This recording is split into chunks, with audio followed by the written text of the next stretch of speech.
آج ہم ایک ایسی رات کے بارے میں بات کرنے جا رہے ہیں جسے اللہ تعالیٰ نے باقی تمام راتوں سے زیادہ عظیم بنایا ہے۔ ایک ایسی رات جس کے بارے میں قرآن میں بتایا گیا کہ اس کی عبادت 1000 مہینوں سے بہتر ہے۔ ذرا سوچئے، ایک رات اور اس کا اجر 83 سال کی عبادت سے بھی زیادہ۔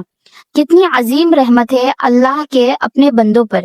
یہ رات شب قدر، لیکن سوال یہ ہے، کیا شب قدر کی اصل حقیقت کیا ہے؟ آخر یہ رات اتنی خاص کیوں ہے؟ آئیے آج اسی حقیقت کو سمجھنے کی کوشش کرتے ہیں۔ اللہ تعالیٰ نے قرآن پاک میں ایک سورت پوری نازل فرمائی جسے سورۃ القدر کہا جاتا ہے۔ اس سورت کو پہلی آیت میں اللہ تعالیٰ فرماتے ہیں کہ اِنَّا أَنزَلْنَاهُ فِي لَيْلَةِ الْقَدْرِ، یعنی بے شک ہم نے اس قرآن کو شب قدر میں نازل کیا۔ کتنی خوبصورت بات ہے کہ جس رات کو اللہ نے اتنا عظیم مقام دیا، اسی رات قرآن جیسی ہدایت انسان کو عطا ہوئی۔ اس کا مطلب یہ ہے کہ شب قدر صرف عبادت کی رات نہیں ہے، یہ ہدایت، رحمت اور نور کے نزول ہونے کی رات ہے۔ اللہ تعالیٰ سورہ قدر میں آگے فرماتے ہیں کہ وَمَا أَدْرَاكَ مَا لَيْلَةُ الْقَدْرِ، یعنی اور آپ کیا جانیں کہ شب قدر کیا ہے۔ اس انداز سے اللہ تعالیٰ اس رات کی عظمت کو بیان کر رہے ہیں۔ پھر فرمایا لیلۃ القدر خیر من الف شہر، یعنی شب قدر 1000 مہینوں سے بہتر ہے۔ اگر ہم حساب کریں تو 1000 مہینے تقریباً 83 سال بنتے ہیں۔ یعنی اگر کوئی بندہ اس ایک رات میں اخلاص کے ساتھ عبادت کرے تو اسے اتنا اجر مل سکتا ہے جتنا ایک انسان پوری زندگی عبادت کر کے بھی شاید حاصل نہ کر سکے۔ کتنی بڑی نعمت ہے یہ۔ اللہ تعالیٰ قرآن میں آگے فرماتے ہیں تنزل الملائکۃ والروح فیہا باذن ربہم، یعنی اس رات میں فرشتے اور جبرائیل علیہ السلام اپنے رب کے حکم سے زمین پر اترتے ہیں۔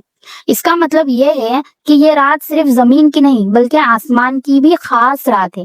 اس رات بے شمار فرشتے زمین پر پھیل جاتے ہیں، اللہ کے بندوں کی عبادت کو دیکھتے ہیں اور ان کے لیے رحمت اور مغفرت کی دعائیں کرتے ہیں۔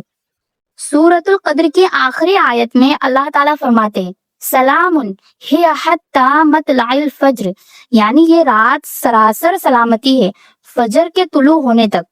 اس کا مطلب یہ ہے کہ مغرب سے لے کر فجر تک جو وقت ہوتا ہے پوری رات رحمت اور برکت سے بھری ہوئی ہوتی ہے۔ اس رات میں اللہ تعالیٰ اپنے بندوں کو بخشنے کے لیے بہانے ڈھونڈتا ہے۔ اس رات میں اللہ تعالیٰ اپنے بندوں کو بخشنے کے لیے تلاش کرتے ہیں۔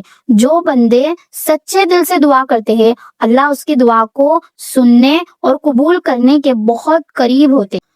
نبی کریم صلی اللہ علیہ وسلم نے فرمایا کہ جو شخص شب قدر میں ایمان کے ساتھ اور اجر کی نیت سے عبادت کرے گا، اس کے پچھلے تمام گناہ معاف کر دیے جائیں گے۔ یہ حدیث ایک بہت بڑی امید ہے ہم جیسے کمزور بندوں کے لیے۔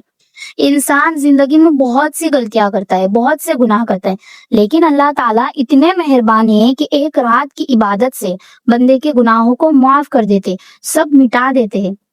سبحان اللہ۔ ایک افسوس کی بات یہ ہے کہ بہت سے لوگ اس عظیم رات کو غفلت میں گزار دیتے ہیں۔ اللہ ان کو ہدایت دے۔ کچھ لوگ موبائل میں مصروف رہتے ہیں، کچھ سوشل میڈیا میں وقت ضائع کرتے ہیں، اور کچھ صرف یہ سوچ کر سو جاتے ہیں کہ ابھی اور راتیں باقی ہیں۔ شاید وہ نہیں جانتے کہ وہ رات ہو سکتی ہے، شاید وہ نہیں جانتے کہ یہ وہی رات ہو سکتی تھی جو ان کی زندگی بدل دیتی اور ان کے گناہ معاف کر دیتی، اور ہو سکتا ان کی تقدیر بدل جاتی۔ حضرت عائشہ رضی اللہ تعالیٰ عنہ فرماتی ہے کہ جب رمضان کے آخری 10 دن آتے تو نبی کریم صلی اللہ علیہ وسلم عبادت میں بہت زیادہ محنت کرتے۔ آپ پوری رات عبادت کرتے، اپنے گھر والوں کو بھی جگاتے اور اللہ کی عبادت میں لگ جاتے۔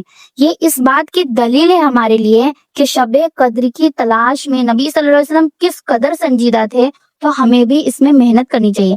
آخر نبی صلی اللہ علیہ وسلم پاک تھے، گناہوں سے پاک تھے، معصوم تھے، پھر بھی وہ شب قدر کو تلاش کرتے تھے اور محنت کرتے تھے۔ ہم جیسے گنہگار بندوں کو تو پھر زیادہ کوشش کرنی چاہیے۔